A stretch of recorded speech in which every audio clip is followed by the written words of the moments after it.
All right, so this is actually Brian DiRoberta's talk from last year, so I appreciate him putting the slides together.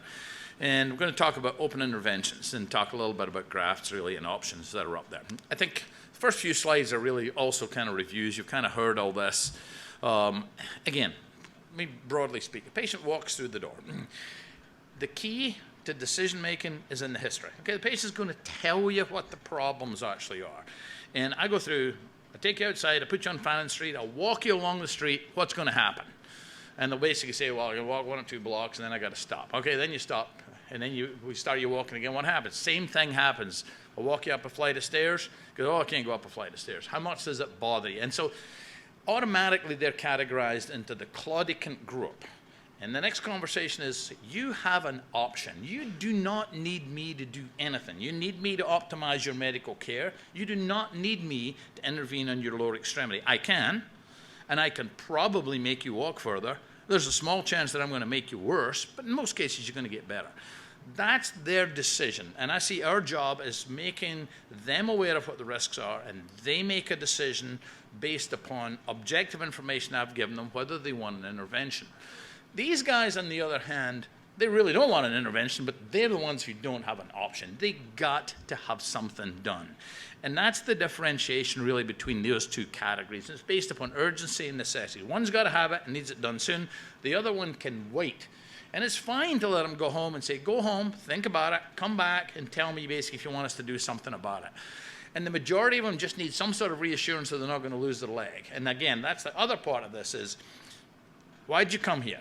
Do you need me to make you walk further, or do you just need reassurance you're not going to have an amputation? And 50% of them at that point, when you reassure them they're not going to lose their leg if they modify their risk factors, if they stop smoking, if they don't have end-stage renal disease. These are the kind of patients basically that you can palliate them through, and you don't necessarily need to do an intervention on them. And most of these patients, the biggest benefit you're going to get is managing their atherosclerosis. We can make them walk further by opening up the pipes. You make them live longer by preventing the pipes from sludging up in the first place. And that is stop smoking, exercise, lipid modification. And again, one of the other conversations you get is, so what's your LDL cholesterol? It's normal. You'll hear this every week in life. What do you mean normal? It's normal. It's within that range that's published. Normal is not normal for a patient with lower extremity occlusive disease. This is one of the very high risk factors for developing coronary interventions. And normal for those persons is less than 100 LDL. That's very difficult to achieve. But subnormal is normal basically for this group of patients. And I don't think it's a cardiologist's job alone to be talking about that. We don't let somebody walk out of the office if they're not basically on some sort of lipid modification strategy. So antiplatelet, stop smoking, make sure the blood pressure is okay, make sure the diabetes is under control, and out the door. And so is it necessary to treat patients with critical limb ischemia? Different category. They have survival is reduced, and their amputation rate basically is much higher. Claudication we kind of talked about. Let me go on through this and finally get to the grafts and the intervention. So the TASC guidelines really is a way of categorizing the distribution of disease both in the FEMPOP segment and also in the aortoiliac segment, and it is a guide for intervention. So by and large, as you go from type A down to type D, you're sliding in the direction basically of doing an open bypass, but that is changing, okay? Now, one of the great fears for old geezers like John Ide sitting in the back and people like me is that we basically become, is the endo-exuberance, that we have. And so I was set up as a debate at Viva, and I was going to be the open surgeon in this situation, debating a cardiologist about lower extremity intervention, endovascular versus open. And one of the things I basically said was, well, the good news about doing stents and angioplasty in the lower extremity is it lets you walk further back to your office again and again and again and again, okay? We've been able to open blood vessels for a heck of a long time. We have not been able to keep them open is the problem. And so I think we've kind of gotten away to this, and one of the worries is that you guys are so ingrained in the endovascular world that you look at endo option 1, endo option 2, endo option 3, when a bypass basically may have been the most appropriate thing in the first place. And I say that, this has been a big discussion in our group recently, sitting at the fly on the wall in the corner, patient comes in with a contained rupture of an aneurysm, listening to our fellow, discussing with the GO rep, you know, how on earth are they going to put these grafts in? Because there's big iliac aneurysms and side branches kind of going down there, and this is going to be difficult. Not once. Not once in the conversation was open even considered. And so we went, and none of the attendings had seen the patient at that point. I walked back and see the attendant, the patient's lying there. He looks like a relatively young guy, looks completely normal. He's got a nice infrarenal neck. Went and talked to John Bismuth, who was scrubbed because he was the attending. Said, John, you need to go see this guy. He just needs to be done open. John walks out. They operate on the guy, and the guy goes home 4 or 5 days later. So you got to be aware of what the open options are. If you don't, you're a cardiologist. And you should be in the other room if we're going to basically be doing that. They can teach you basically all of that stuff. The thing that's going to differ, and this was discussed actually many years ago, about changing our name. Should we really be the vascular surgery specialty? Because surgery at that time was thought as a pejorative term, and frankly, I thought that at that time.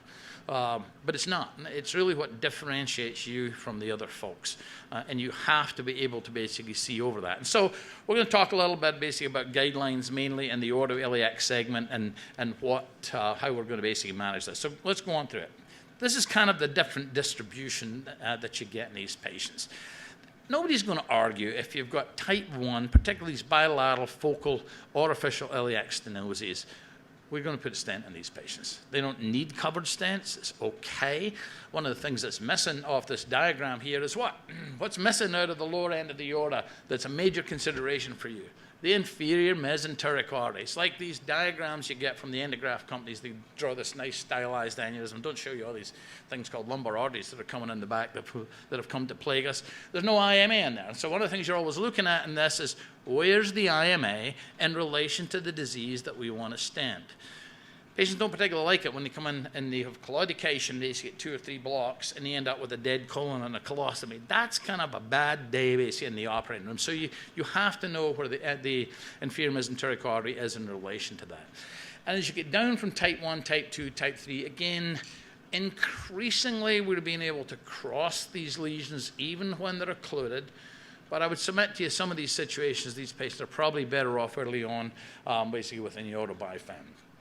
Type 1, all of these slides, this entire presentation is up basically on that YouTube channel that we've got under Cardiovascular Fellows Boot Camp. So if I'm going through it too fast, you can go back and actually look at some of these. So again, a little bit about type 1. Here's an example. And so there's the IMA. IMA is compromised. This is a shelf-like lesion sticking in the bottom of the aorta. These are not easy lesions to treat because typically you're going to put stents in the iliacs if they need them and then stent up into the aorta. This is when you see this big eccentric calcifications, we kind of worry a little bit about this. That last one is more probably an example of type 2 than it is type 1. And a lot of these patients may have minimal symptoms when we're going to operate on them. Here you can see a completely occluded left common iliac, narrow right iliac.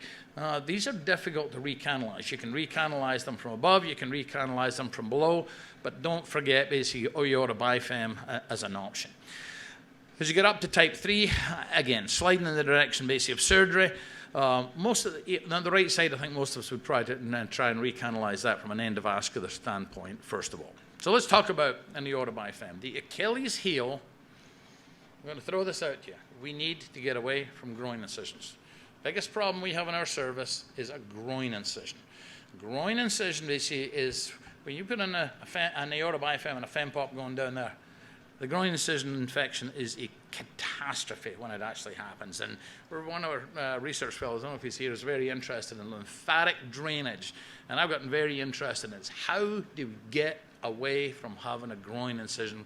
Because it's the Achilles heel basically of what we do. So bilateral groin incisions, typically, we use ultrasound to localize it. Again, on my soapbox here. If you're going to stick a common femoral artery, you heard earlier on from Mike Silver, you bring in an ultrasound, you take a micropuncture needle, and you precisely place a micropuncture needle. Same group, our group, would say, let's go expose the groin. Big incision. Where's the profunda? Oh, it must be higher than we were. Make an incision bigger up towards the belly. Oh, it's not there. It must be lower. Next thing you end up with an incision which is this long.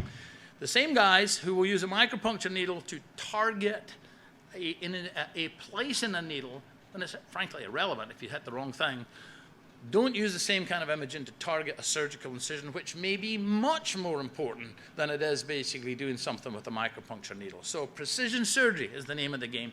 Use the same imaging techniques that we use to plan endovascular procedures and apply it open surgery, and we'll incrementally make these patients better, make the operations better. Maybe that's one of the reasons we have so many groin complications, because it's one of the things that we have struggled with in our service basically for years. So the groin, you want the common femoral, we want loop spaciolare, the profunda, and the SFA, and then we often have to divide the inguinal ligament to make that tunnel going on up into the abdomen. Opening the abdomen, basically, standard technique. And again, what I do is get in your mindset of what are the steps of this operation. Midline abdominal incision, colon up, small bowel basically to the patient's right. Pack them all off. Divide the retroperitoneum over the aorta. You can usually feel it. Mobilize the duodenum. You're on the aorta at that point in time. All the rest of the dissection happens on the aorta. We use an OmniTrack retractor.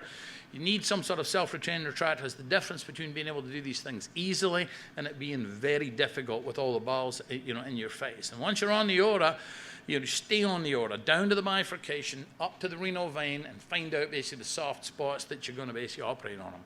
You make a decision whether you're going to do an end-to-side or an end-to-end, based upon the anatomy. If the aorta is occluded, you do an end-to-end. If the aorta is patent and the iliacs are patent, you're going to do an end-to-side, basically preserve any retrograde flow. You want the hypogastrics in the circulation, and that can either be achieved by antegrade flow, if there's direct channel to it, or retrograde flow, basically coming back up in the groin, but you want to try and keep those things basically in the circulation. And so it doesn't really matter how you do it. An occluded aorta, you almost have to do it end-to-end. And what you typically do basically is have a clamp above the renal arteries, and you're going to pull that plug out, and you're going to flush it. That's one of the more gratifying things basically you get to do, and that's really good aorta to soda. And you can see on the right basically how the distal aorta bifem is actually going to be done. These are the most durable of the endovascular open procedures that are ever really been out there. And it's pretty uncommon, I say that having had one happen recently, for one of these limbs to go down basically in the short term. So graft size, one of the things I'm going to ask you is what size of graft do you want? Okay, we got to expose this here. What size of graft? The easy answer is 16 by 8 is probably one of the more common ones. If you're going to do aneurysm surgery, you need a bigger graft. If you're doing aortoiliac bypass with end-to-side, 16 by 8, 14 by 7, typically the kind of sizes that you get. Almost everybody uses Dacron. PTFE was here for a while, maybe not, a little more infection resistant, we don't really know, but almost everybody uses Dacron. It's a little more forgiving because you're stretching this out. We used to cut the aortic component to the short, so it was only about this long, and the idea was that the iliac limbs lay in a much gentler fashion, as opposed to leaving it long and then they kind of splay like that. That thought process has changed basically in the endovascular era because it does, and this is mainly for aneurysmal disease actually, but it allows you to potentially put cuffs in and land them in the aortic component of the graft. The aortic component is short, you don't have any room really to put a cuff in. So there's a compromise really between these two different things. Proximal end-to-side, talked about most of these things. One of the things to talk about with the aorta bifem is clamping technique, okay? When you're doing the end-to-side, if the aorta is laying here and the renal arteries are running horizontally, you almost always have a vertical clamp coming down below the renal arteries. The challenge in these patients is there's a lot of big lumbar arteries and there's back bleeding. So if you just go straight, clamp, open up the aorta, there's going to be back bleeding from the lumbar arteries. So if you can get around the back of the aorta and you can see these lumbars, you put clips on them. Otherwise, the clamping technique is AP, and then the other one comes in from below at an angle, and you want to almost touch the two tips of these clamps. That way, you've kind of go, and you're clamping the back wall of the aorta.